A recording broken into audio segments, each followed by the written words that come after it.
러시아와 우크라이나는 현재도 계속 전쟁이 일어나고 있어 가족과 남편을 잃는 과부들이 많이 생겨나고 있습니다. 그런데 놀라운 사실은 이 전쟁의 피해자들인 러시아의 젊은 여성들이 한국으로 오기 위해 전쟁이 끝나기만을 기다리고 있다는 것입니다. 도대체 왜 그들은 멀고 낯선 나라인 한국을 선택하는 걸까요?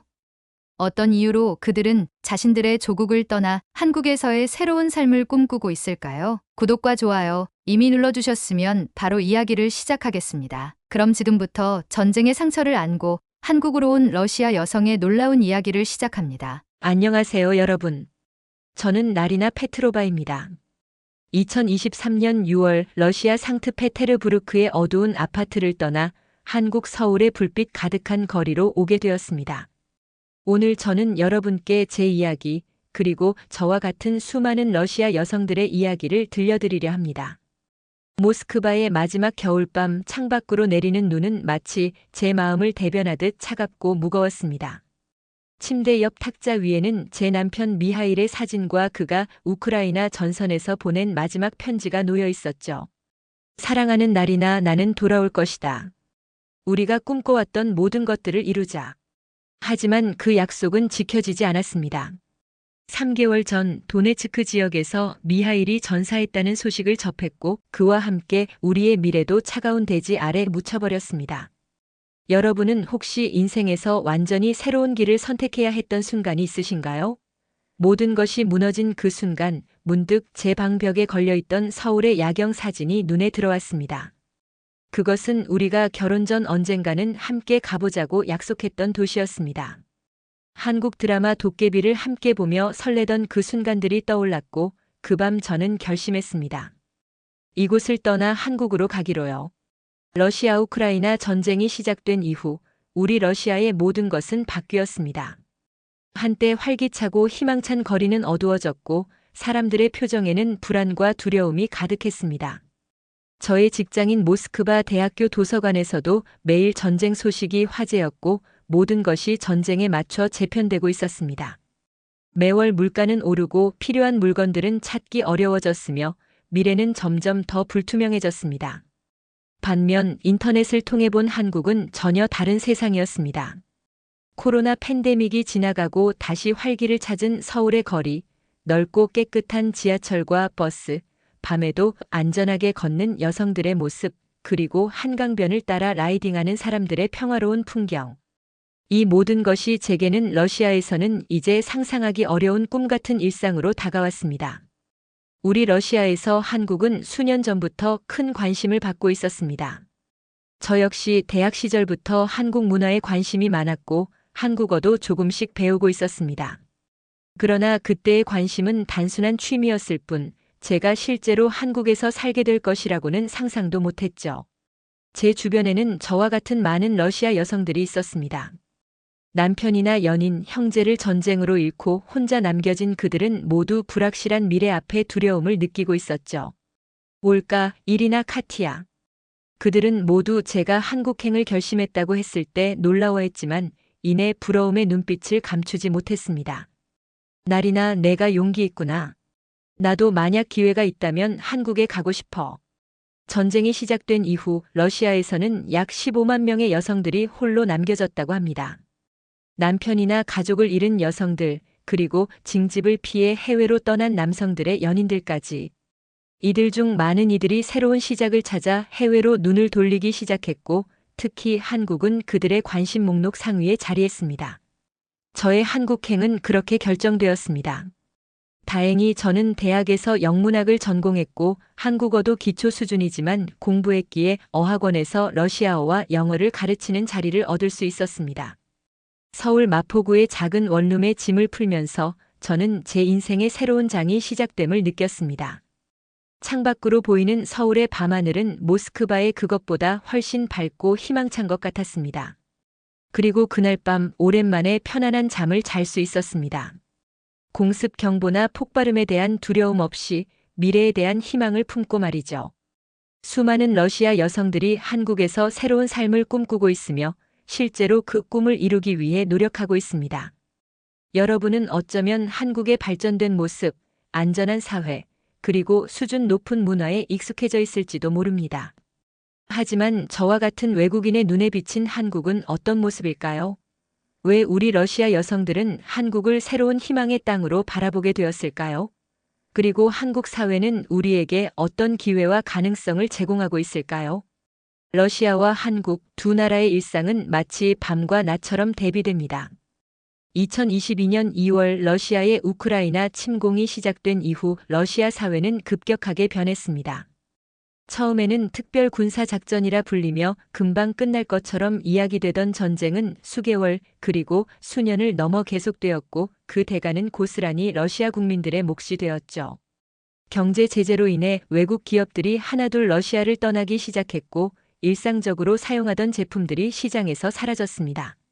상트페테르부르크의 겨울은 원래도 길고 추웠지만 전쟁 이후의 겨울은 더욱 혹독했습니다. 에너지 수출 제한으로 인해 국내 난방 시스템에도 문제가 생기기 시작했고 정전은 일상이 되었습니다.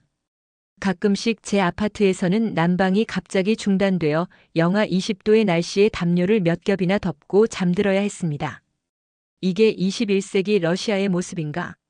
전쟁 전까지만 해도 러시아는 강대국으로서의 자부심을 가지고 있었지만 이제는 그저 생존을 위해 하루하루를 버티는 나라가 되어버렸습니다. 물가는 계속해서 올랐고 루블화 가치는 폭락했습니다. 제가 대학 도서관에서 받던 월급으로는 기본적인 생활비를 감당하기도 어려워졌죠. 가장 마음 아팠던 것은 사람들의 변화였습니다. 전쟁 이전에 러시아인들은 친절하고 문화적인 자부심이 강했습니다. 하지만 전쟁이 길어지면서 사람들의 표정은 점점 더 어두워졌고 누구도 미래에 대해 이야기하지 않게 되었습니다. 거리에서는 군복을 입은 남성들의 모습이 더 자주 보였고 젊은 남성들은 징집을 피해 숨거나 해외로 떠났습니다. 러시아 사회는 마치 생기를 잃은 듯 했습니다. 제 친구 마샤의 경우가 특히 기억에 남습니다. 그녀의 남자친구는 징집을 피해 카자흐스탄으로 도망쳤고 그녀는 러시아에 홀로 남겨졌습니다. 그녀는 매일 밤 잠들기 전 울었고 자신의 미래가 어떻게 될지 두려워했습니다. 날이나 나는 이 나라에서 미래를 볼 수 없어. 하지만 어디로 가야 할지도 모르겠어. 이런 상황 속에서 제가 인터넷을 통해 본 한국의 모습은 마치 판타지 세계처럼 느껴졌습니다. 특히 밤에도 환하게 빛나는 서울의 야경 사진들을 볼 때마다 러시아의 에너지 위기로 어두워진 모스크바와 상트페테르부르크의 거리가 대비되어 더욱 마음이 아팠습니다. 한국 유튜브 채널들을 통해 본 한국의 일상은 더욱 놀라웠습니다. 24시간 운영되는 편의점, 밤늦게까지 붐비는 상점들, 새벽에도 운행되는 대중교통. 이 모든 것이 러시아에서는 이제 상상하기 어려운 풍경이었습니다.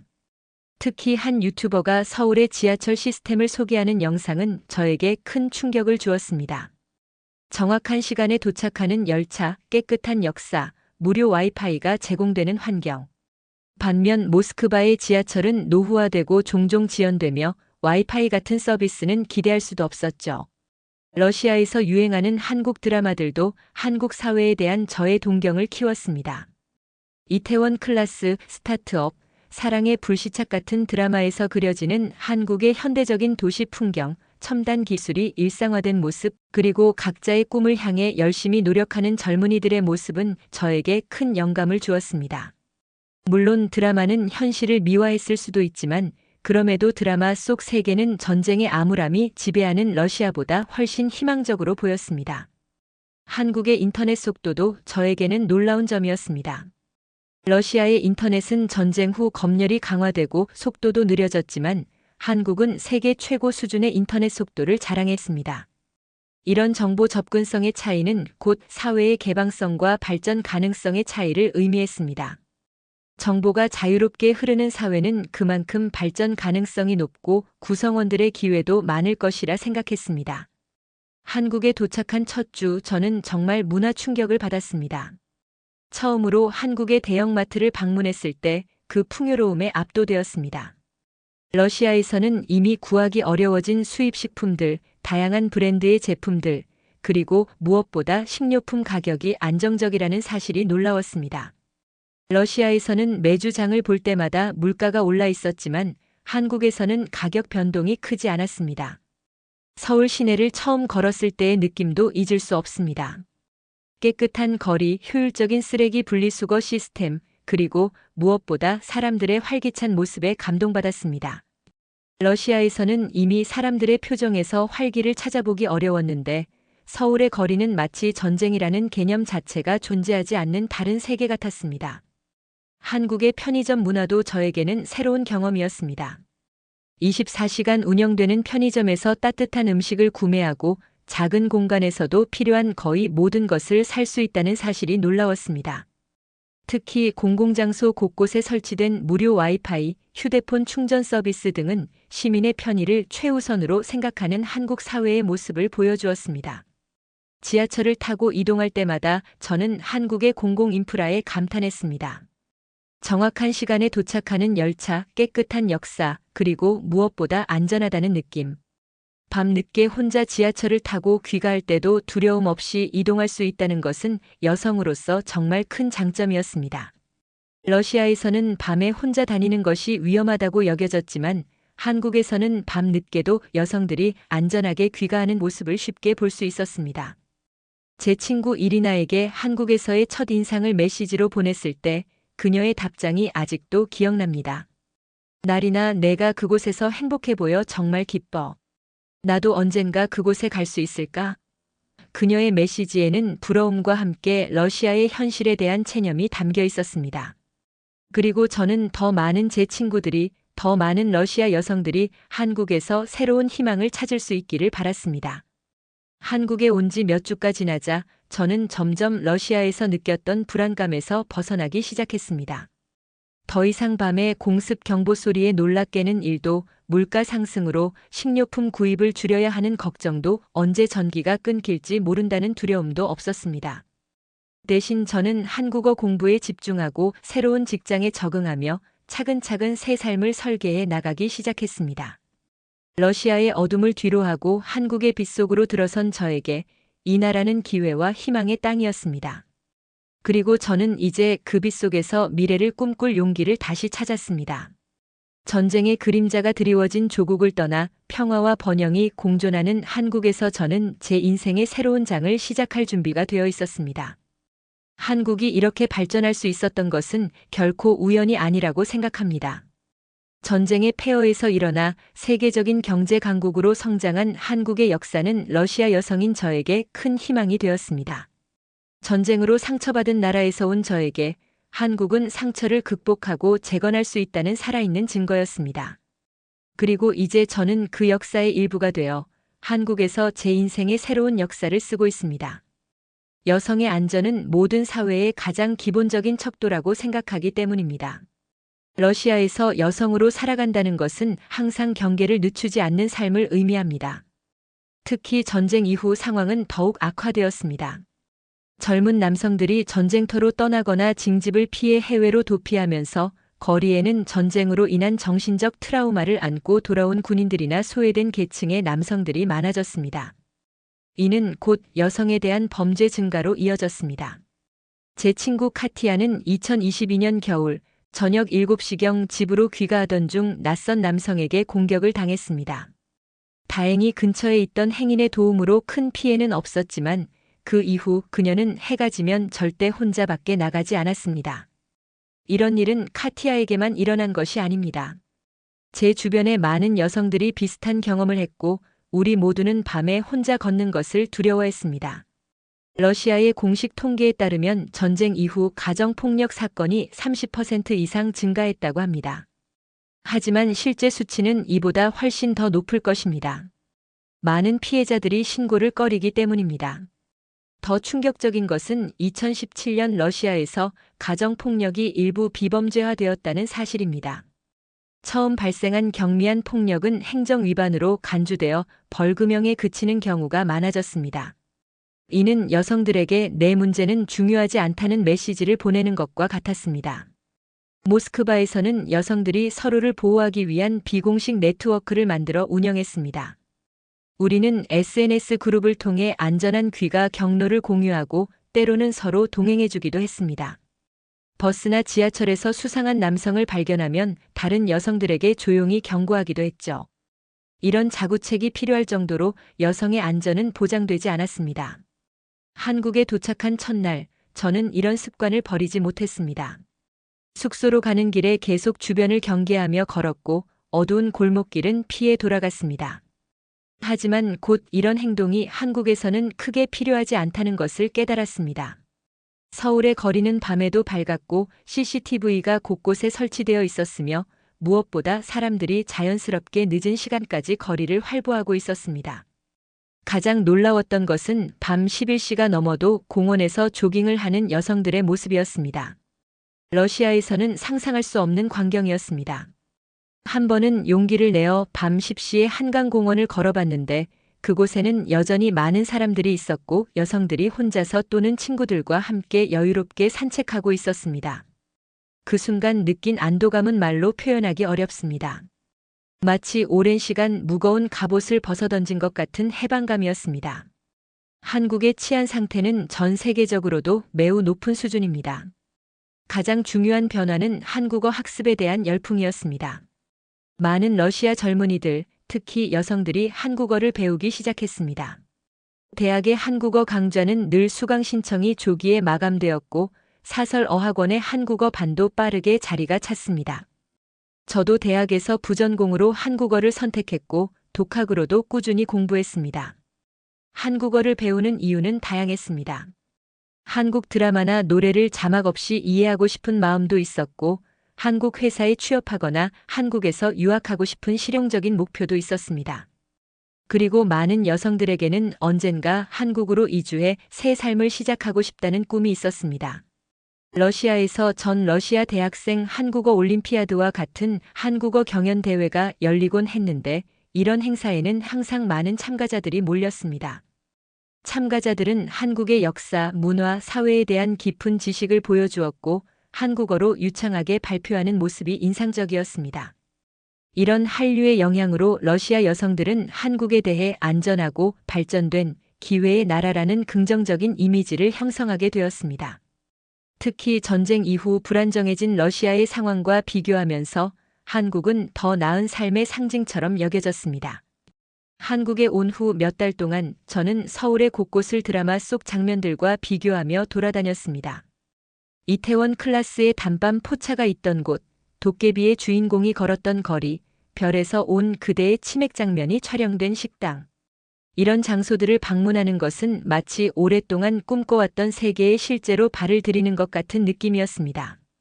한국에서 만난 러시아 출신 친구들도 대부분 한류의 영향으로 한국에 오게 되었다고 합니다. 상트페테르부르크 출신의 율리아는 방탄소년단의 열성 팬이었고 모스크바에서 온 소피아는 한국 영화의 매력에 빠져 영화 연구를 위해 한국에 왔습니다. 이렇게 다양한 한류 콘텐츠들이 각기 다른 방식으로 러시아 여성들의 마음을 사로잡고 있었습니다. 한국 문화에 대한 이해는 한국 사회에 적응하는 데도 큰 도움이 되었습니다. 드라마나 영화를 통해 이미 한국의 예절, 관습, 사회적 규범 등에 대해 어느 정도 알고 있었기 때문에 문화 충격이 덜했습니다. 물론 실제 한국 생활은 드라마와 다른 부분도 많았지만 기본적인 이해가 있는 상태에서 새로운 것을 배우는 것은 훨씬 수월했습니다. 한류의 영향력은 전쟁 중에도 러시아와 한국 사이의 문화적 가교 역할을 했습니다. 양국 정부 간의 관계가 경색되었더라도 민간 차원에서의 문화 교류는 계속되었고 이는 미래의 관계 회복을 위한 씨앗이 될 것입니다. 한국에서 직업 경력을 쌓는 것은 제 미래를 위한 투자이기도 합니다. 국제적으로 인정받는 한국 기업에서의 경력은 향후 어떤 나라에서 일하게 되더라도 큰 자산이 될 것입니다. 러시아에서의 경력은 전쟁 이후 국제적 인정을 받기 어려워진 반면 한국에서의 경력은 글로벌 시장에서 가치를 인정받습니다. 한국에서 일하면서 제가 가장 감사하게 생각하는 것은 존중받는 느낌입니다. 러시아에서는 특히 전쟁 이후 젊은 여성들의 의견이나 역량이 종종 무시되는 경향이 있었습니다. 하지만 한국 직장에서는 제 의견이 경청되고 제 전문성이 인정받는다고 느꼈습니다. 이런 존중은 자존감을 높이고 더 나은 성과를 내도록 동기를 부여했습니다. 한국에서 일하면서 제가 깨달은 중요한 사실은 일이 단순한 생계 수단을 넘어 자아실현과 사회 기여의 도구가 될 수 있다는 것입니다. 러시아에서는 전쟁 이후 많은 사람들이 그저 생존을 위해 일했지만 한국에서는 자신의 가치와 능력을 인정받으며 성장하는 경험을 할 수 있었습니다. 마지막으로 한국에서의 직장 생활은 제게 희망을 주었습니다. 전쟁으로 인해 모든 것이 불확실해진 러시아에서 한국은 제가 다시 꿈을 꾸고 미래를 계획할 수 있게 해주었습니다. 이런 희망은 돈으로 살 수 없는 가장 소중한 선물이었습니다. 한국에서의 직장과 일상생활 경험은 저에게 새로운 시각을 제공했습니다. 체계적인 업무 환경, 성과 중심의 평가, 일과 삶의 균형, 그리고 미래에 대한 희망. 이 모든 것이 모여 제가 한국에서 새 삶을 시작할 수 있는 견고한 기반이 되었습니다. 그리고 저는 이런 경험을 통해 더 나은 사람, 더 나은 전문가로 성장하고 있습니다. 문화적 차이에 적응하는 것도 큰 과제였습니다. 한국은 러시아보다 훨씬 집단주의적이고 위계 질서를 중요시하는 사회입니다. 처음에는 이런 문화적 차이 때문에 오해가 생기기도 했습니다. 예를 들어 러시아에서는 상사에게도 직접적으로 의견을 표현하는 것이 일반적인데 한국에서는 이런 행동이 무례하게 여겨질 수 있다는 것을 배웠습니다. 또한 한국의 눈치라는 개념도 이해하는데 시간이 걸렸습니다. 러시아에서는 말로 명확하게 표현하는 것이 중요한데 한국에서는 종종 말로 표현하지 않아도 상황을 파악하고 적절하게 행동하는 것이 중요했습니다. 이런 문화적 차이를 이해하고 적응하기 위해 한국 친구들의 조언을 많이 구했고 한국 드라마나 예능 프로그램을 통해 한국인들의 소통 방식을 학습했습니다. 한국의 빨리빨리 문화도 처음에는 적응하기 어려웠습니다. 러시아에서는 일의 속도보다 정확성이 더 중요시되는 경우가 많은데 한국에서는 빠른 속도와 효율성이 강조되었습니다. 하지만 이런 차이점들이 오히려 제가 더 유연하고 다양한 상황에 적응할 수 있는 능력을 키워주었다고 생각합니다. 문화적 충격은 단순한 장애물이 아니라 세상을 다른 관점에서 바라볼 수 있게 해주는 창문이었습니다. 러시아와 한국 두 나라의 문화를 모두 경험함으로써 저는 더 넓은 시야와 더 깊은 이해력을 갖게 되었습니다. 한국 생활 초기에는 모든 것이 새롭고 신기했습니다. 서울의 높은 빌딩들, 복잡한 지하철 노선도 24시간 불이 꺼지지 않는 도시의 활기. 이 모든 것이 마치 영화 속 장면처럼 느껴졌습니다. 하지만 시간이 지나면서 이런 신기함은 점차 익숙함으로 바뀌어 갔고 한국은 방문하는 곳에서 사는 곳으로 변화했습니다. 처음으로 이런 변화를 느낀 것은 제가 한국에 온 지 약 6개월 정도 되었을 때였습니다. 퇴근 후 집으로 돌아가는 지하철에서 문득 깨달았습니다. 더 이상 주변을 의식하며 관광객처럼 구경하지 않고 다른 승객들처럼 자연스럽게 핸드폰을 보거나 책을 읽고 있었던 것입니다. 그때 나도 이제 서울 사람이 되어가고 있구나라는 생각이 들었고 묘한 성취감과 뿌듯함을 느꼈습니다. 이제 저는 러시아와 한국 문화 사이의 다리가 되어가고 있다고 느낍니다. 이런 적응 과정에서 가장 큰 변화는 아마도 제 내면의 변화일 것입니다. 전쟁의 트라우마와 불안감에서 점차 벗어나 다시 미래를 꿈꿀 수 있게 되었습니다. 한국에서의 안정적인 환경이 제게 심리적 안정감을 제공했고 이를 바탕으로 저는 과거의 상처를 치유하고 새로운 희망을 품을 수 있게 되었습니다. 한국 생활 1년이 지난 지금 저는 이제 한국어로 일상 대화는 물론 업무 소통도 가능하며 한국 음식을 즐기고 한국 사회의 규범과 가치를 이해하게 되었습니다. 물론 여전히 배울 것이 많고 때로는 문화적 차이로 인한 오해와 어려움이 있지만 그래도 저는 이제 한국에서 외국인이 아닌 이웃으로 살아가고 있다고 느낍니다. 이런 적응 과정은 결코 쉽지 않았지만 그 과정에서 얻은 경험과 배움은 제 인생에서 가장 소중한 자산이 되었습니다. 두 나라의 문화를 모두 경험하고 이해함으로써 저는 더 넓은 시야와 더 깊은 인간적 이해를 가질 수 있게 되었습니다. 그리고 무엇보다 한국에서의 적응 과정을 통해 저는 제 자신의 강인함과 회복력을 발견했습니다.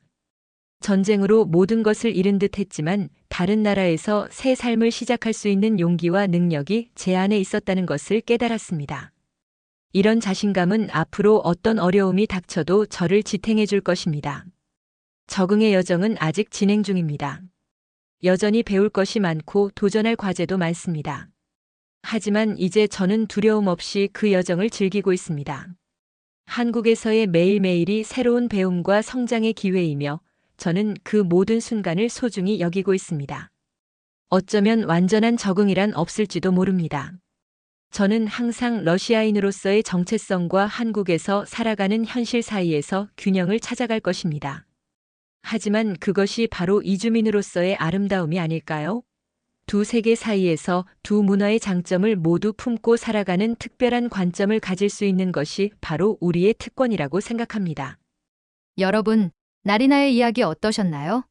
전쟁의 아픔 속에서도 새로운 희망을 찾아 한국으로 온 그녀의 용기가 정말 감동적이지 않으신가요? 사실 이 이야기를 준비하면서 저도 많은 생각이 들었습니다. 우리가 당연하게 여기는 한국의 일상이 밤늦게도 안전하게 귀가할 수 있는 거리, 스문의 시간 불이 켜진 편의점, 정확하게 도착하는 지하철, 빠른 인터넷까지 누군가에게는 간절한 꿈이 될 수 있다는 사실이 새삼 놀라웠습니다. 전쟁의 상처를 안고 먼 이국 땅에 와서도 포기하지 않고 새의 삶을 개척해 나가는 나리나 같은 분들을 보면서 우리가 얼마나 평화롭고 발전된 나라에 살고 있는지 다시 한번 감사함을 느꼈습니다. 여러분도 오늘 이 이야기를 통해 우리의 일상에 감사함을 느끼시고 또 각자의 자리에서 꿈을 향해 도전하는 모든 분들에게 응원의 마음을 보내시면 좋겠습니다. 오늘 영상이 마음에 드셨다면 구독과 좋아요, 그리고 여러분의 생각을 댓글로 남겨주세요. 다음 영상에서도 여러분의 마음을 울리는 감동적인 이야기로 찾아뵙겠습니다. 항상 행복하세요. 감사합니다.